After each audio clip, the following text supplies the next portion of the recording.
कल मेरे घर पे एक छोटी सी चिड़िया आई। बगरो कहते हैं इसे।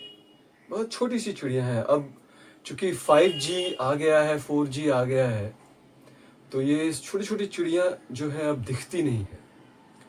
तो मेरे मित्र बहुत देर से उसे देख रहे थे और वो चाह रहे थे कि थोड़ी देर रहे और उन्हें अच्छा लग रहा था। मैं बाद में आया था तो उन्होंने कहा कि एक कौवा जो है उसे परेशान कर रहा था, उसे नोच रहा था। तो मैंने कहा तो फिर अभी कहाँ गई? वो शायद कहीं घर में ही कहीं छुप गई थी या फिर वो कहीं चली गई। तो इसी बात के दरमियान उन्होंने कहा कि सब लोग छोटे को नोचने में लगे हुए हैं। हम लोगों ने उस छोटी सी चिड़िया के प्रति अपनी सहानुभूति दिखाई। उसी सहानुभूति के दौरान उन्होंने ये शब्द, एक सेंटेंस बोल दिया कि सब लोग नोचने में लगे हैं छोटों को, छोटे लोगों को नोचने में लगे। तो मेरे दिमाग में एक बात आया कि अभी का जो जमाना है, अभी जो सोसाइटी है, सब बड़े लोग छोटे को नोच रहे हैं। क्यों नोच रहे हैं? आप समझ रहे होंगे मैं क्या कहना चाह रहा हूं। बहुत समाज में बहुत 3-4% लोग ऐसे हैं जो लोगों के बारे में सोचते हैं, या जिनके पास वो साधन है, या तो वो संत प्रवृत्ति के लोग हैं, या वो बहुत पैसे वाले हैं जो चैरिटी करते हैं, या जिनके लिए जो जीवन है वो दूसरों के लिए है। ऐसे बहुत कम लोग हैं।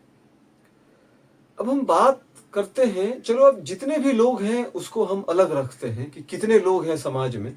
हम इस बात पर आते हैं कि मेजॉरिटी ऑफ जो पीपल है दुनिया में, वो अपने बारे में सोचते हैं और वो महत्वाकांक्षी होते हैं।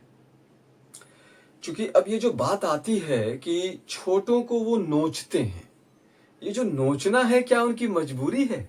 वो कौवा की मजबूरी थी उसको नोचने का? या जो बड़े बड़े बाज होते हैं, चील होते हैं, वो तो खा जाते हैं छोटे पंछियों को। अब पेट भरना तो उसकी मजबूरी है। लेकिन जहां बात है कि लोगों का पेट भरा है, उनके पास वो हर चीज है, फिर भी वो छोटों को नोच रहे हैं, मार रहे हैं, उनका शोषण कर रहे हैं। तो अब इस पर क्या कहा जाए? ये क्यों है? क्या हम भी उसमें हैं? हमारी भी भूमिका है उसमें कि हम अपने छोटों को नोचते हैं। अब ये नोचने की जो प्रक्रिया है ये क्यों है?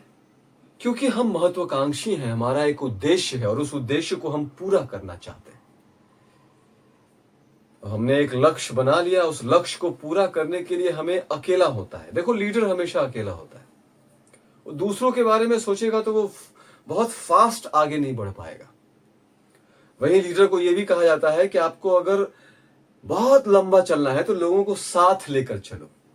कितने लोगों को? अपने परिवार को, अपने टीम मेंबर को, बाकी को तो आप नोचोगे। अभी आप साथ लेकर तो उसी को चलोगे ना जो आपके साथ है नोचने में, चीज को अचीव करने में।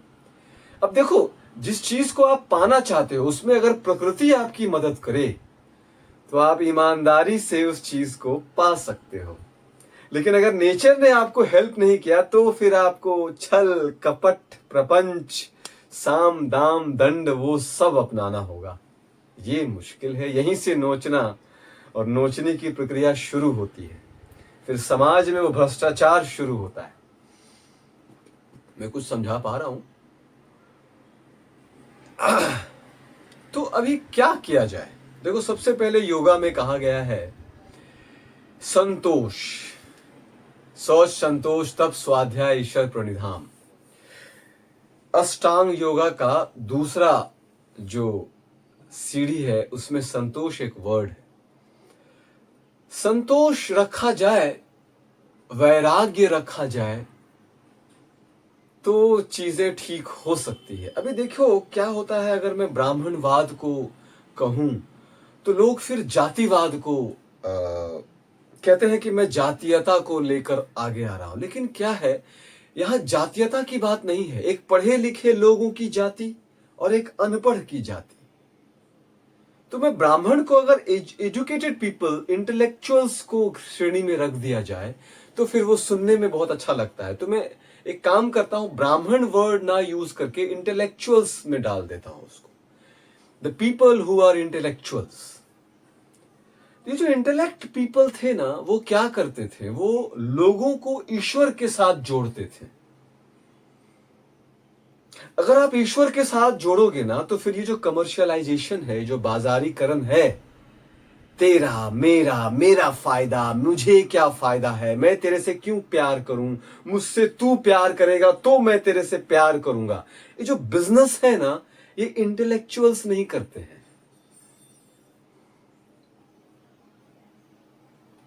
वो ईश्वर क्या चाहता है, सृष्टि क्या चाहती है, नेचर क्या चाहता है, इस कायनात का फायदा क्या हो, ये इंटेलेक्चुअल्स का सोच है। अभी आज के जमाने में कैसे इंटेलेक्चुअल्स हैं जो प्रकृति का बैंड बजाकर बैठे हैं, हर जगह पॉल्यूशन है, पॉल्यूट कर रहे हैं वो लोग प्रकृति को, तो वो कैसे इंटेलेक्चुअल्स? अगर वो ईश्वर के बारे में सोचते या इस सृष्टि के बारे में सोचते तो वो तो पॉल्यूट नहीं करते। साउंड पॉल्यूशन, नॉइज पॉल्यूशन, वही एयर पॉल्यूशन, वाटर पॉल्यूशन, हर चीज को तो पंच तत्व को तो आप गंदा कर रहे हो। ईश्वर की बात तो छोड़ दो। तो ये काम एक छोटे जाति का लोगों का काम है। ये इंटेलेक्चुअल्स का काम नहीं है। ये छोटे जो कास्ट के लोग थे या जो अनपढ़ लोग थे, उनका काम क्या था? बिजनेस और सेवा। तो बिजनेस, व्यापार में भी सेवा था, सेवा देना, ओरिजिनल खाने की सामग्री प्रदान करना। जो खाना है उसमें यूरिया नहीं मिलाना, ऑर्गेनिक खाने को बनाकर सेवा भाव से लोगों को देना, वो तो अब रहा नहीं। मजबूरी हो गई उनकी कि उनको फायदा नहीं होने लगा, संतोष खत्म हो गया, उनको अधिक से अधिक पैसे कमाने की लालसा हो गई, तो वो उसमें फिर यूरिया और वो केमिकल्स डाल करके हर खाने के सामान में। मैंने खाना इसलिए यूज किया क्योंकि फिर आपको वो समझ में आएगा जो मैं कहना चाह रहा हूं, ऐसे तो समझ में नहीं आएगा। समाज में एजुकेशन जो है, गुरु शिष्य परंपरा खत्म हो गया ना। वो इंटेलेक्चुअल्स की सोच थी, वो इंटेलेक्चुअल्स ने बनाया था गुरु शिष्य परंपरा, वो खत्म हो गया, उसका बाजारीकरण हो गया। तो जैसे ही हर चीज का बाजारीकरण हुआ ना, बाजारीकरण में क्या हो गया, एक कंसेप्ट पैदा हुआ। जो लोग बेचते हैं उनकी सोच हो गई कि मैं कम से कम लागत में अधिक से अधिक मुनाफा कमाऊं। और जो लोग खरीदते हैं या वो जो चीज चाहते हैं, उनके अंदर एक कंसेप्ट बैठ गया कि मैं कम से कम पैसे में अधिक से अधिक लाभ ले लूं। अब इसकी लड़ाई हो गई और यहां से नोचा नोची स्टार्ट हो गया। नोचा नोची वर्ड थोड़ा अजीब है ना, एक दूसरे को एक्सप्लॉइट करना, ये अभी चल रहा है मार्केट में। लोग कम से कम सस्ते दामों में ऑर्गेनिक चीज खरीदना चाहते हैं और वो कहते हैं अच्छा मैं इतना मूर्ख हूं, ऑर्गेनिक में आपको दे दूं। वो मिलावट करके ऐसी चीज पेश कर रहे हैं जो पॉइजन ही है, धीरे धीरे आपका जान लेगा। लोगों की उम्र कम हो गई। तो जो मेरा कंसेप्ट था, जिस कंसेप्ट से हम ये डिस्कशन स्टार्ट किए थे कि बड़े लोग छोटों को नोच रहे हैं। जिसके पास दिमाग है, दिमाग अलग होता है, इंटेलेक्ट अलग होता है, ज्ञान अलग है, बुद्धि अलग है। चोर के पास बुद्धि होता है, राजा के पास ज्ञान होता है। अगर चोर ज्ञानी बन जाए तो वो राजा को टक्कर दे सकता है। तो अभी इस पर छोड़ते हैं। हम कहते हैं जो हमारी बुद्धि है वो वहां लगती है कि अरे सामने वाला बहुत शाना है, बहुत ही कम पैसों में या बहुत ही चतुराई से मेरी ये चीज लेना चाहता है, ले लो। गुरु कहता है कि तुम पैसे देकर मेरा ज्ञान लेना चाहते हो, अच्छा। वो ज्ञान ही नहीं बांटता। उनके पेरेंट्स कहते हैं हमारे शिष्य को आप, हमारे बच्चों को आप मारिएगा नहीं, उसे प्रताड़ित मत कीजिए। हमारे जमाने में तो जो गुरु थे, जमाना मतलब आज से 50 साल पहले, मैं 50 साल का तो नहीं हूं, कहने का मतलब जो पहले के जमाने में लोग थे वो अपने गुरु से डरते थे, उनकी इज्जत करते थे, उनकी एक बात को वो ईश्वर की बात समझते थे। गुरु मीन्स ईश्वर। आजकल लोग बहुत ही चतुर बनकर ज्ञान लेना चाहते हैं, बहुत ही दिमाग को खड़ा करके फट फट फट फट ज्ञान ले लेना चाहते हैं। उनके दिमाग में है कि सामने वाला ज्ञान देगा, ले लो ले लो ले लो। पूरा बाजारीकरण हो गया। गुरु चाहता है मुझे इसका पैसा दो, और शिष्य जो है दिमाग लगाकर छोटे पैसे में ही, कम पैसे में ही पूरा ज्ञान ले लेना चाहता है। खैर, तो अब हम बात करते हैं ये अब ठीक कैसे होगा। ये ठीक होगा ब्राह्मणवाद से। इंटेलेक्चुअल्स ठीक करेंगे इसे, क्योंकि जब तक आप ये कंसेप्ट दिमाग में नहीं रखोगे कि आप जो भी कर रहे हो वो ईश्वर के लिए कर रहे हो, तब तक वो चीज ठीक होगी ही नहीं। वो शोषण जो है, लोग जो है पैसे कमाने के लिए कसाई बन जाएंगे और वो इतने जानवरों को मारेंगे कि, देखो एग्जाम्पल्स यूज इसलिए कर रहा हूं कि फिर आपका दिमाग वहां जाएगा जो मैं कहना चाह रहा हूं। कसाई बनने के लिए मैं इतनी हत्याएं करूंगा जानवरों का कि फिर वो ग्लोबल वार्मिंग का रूप ले लेगा। इतने पैसे कमाने के लिए इतने पेड़ मैं काट डालूंगा कि जमीन पर आपको पेड़ नहीं मिलेगा।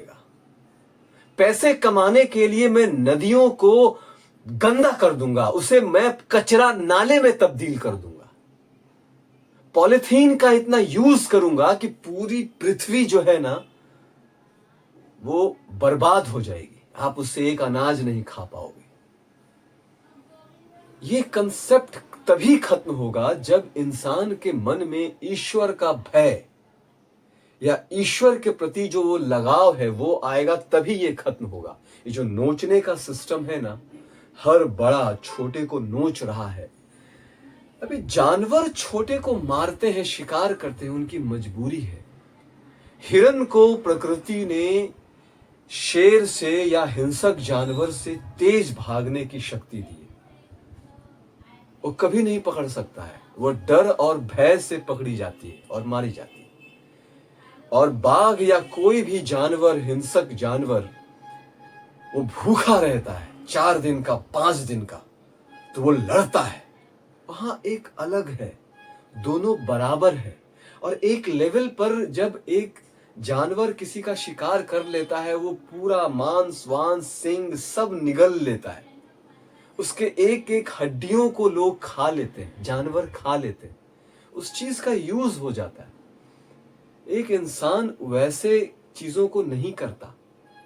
अब मैं यहां नॉनवेज वेज की बात नहीं कर रहा हूं, मैं बात कर रहा हूं कि जो प्रकृति का सामान है उसका पूरा सदुपयोग जानवर पूरा सदुपयोग करते हैं, इंसान नहीं करते। आप दिमाग लगा लो कि वो क्या नहीं करते, इतना मैं नहीं समझा सकता।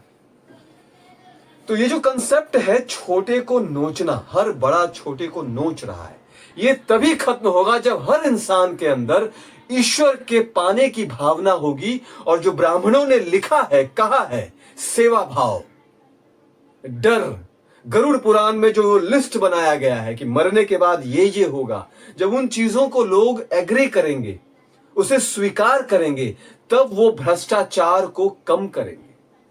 उन्हें डर होगा कि मैं ये नहीं कर सकता, इससे लोग मारे जाएंगे, ये जो मैं मिला रहा हूं ये गलत है। संविधान का डर उनके अंदर ना आए, संविधान और कानून के डर से पहले उन्हें यह डर सताए कि इंसानियत क्या कहती है। जो रिलीजियस बुक में लिखा जाता है, यहां बात हिंदू धर्म, क्रिश्चियन, मुस्लिम, 11 धर्म है पूरे विश्व में, हर धर्म अच्छे बात करते हैं। अरे जो भी कहते हैं, कम से कम इतना तो फॉलो कर लो कि एक इंसान एक ऐसा काम करे जिससे लोगों को नुकसान ना पहुंचे। ये चीज लोग समझते नहीं है। ये चीज को लोग नहीं समझते हैं, बोलते हैं, वो समझते नहीं है। आप जब कंपटीशन में आगे जाओगे तो आप दूसरों के सर पर चढ़ के ही सक्सेस को पाओगे। तो जो सेवा का भाव है, दूसरे को आगे बढ़ाने का भाव है, वो तो पहले लाओ। कंपटीशन में पहले जो आपका प्रतिद्वंदी है उसे भी प्रोत्साहित करो, आप आगे बढ़ो, खुले दिल से आगे बढ़ो और पुरुषार्थ से चुनौती का सामना करते हुए कंपटीशन में जो श्रेष्ठ आता है उसे दिल से लोग स्वीकार करें। अभी तो लोग हैं एक दूसरे को टांग खींचना, दूसरे को ना बताना, कॉपीराइट जैसी चीजें आ गई, दूसरे की चीजों को खींचना, नोचना, दूसरे की मेहनत को हड़पना। कॉपीराइट क्या है? बहुत सारी चीजें हैं, डिस्कशन बढ़ता जाएगा। इसे बहुत ही शॉर्टकट में अगर मैं कहूं तो वो यही है कि इंसान के अंदर जब ये भावना आ जाएगा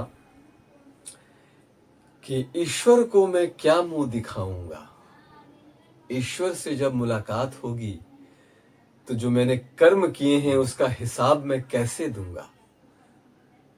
गरुड़ पुराण में जो लिखा है उसके अनुसार मैं जीवन को जीऊं।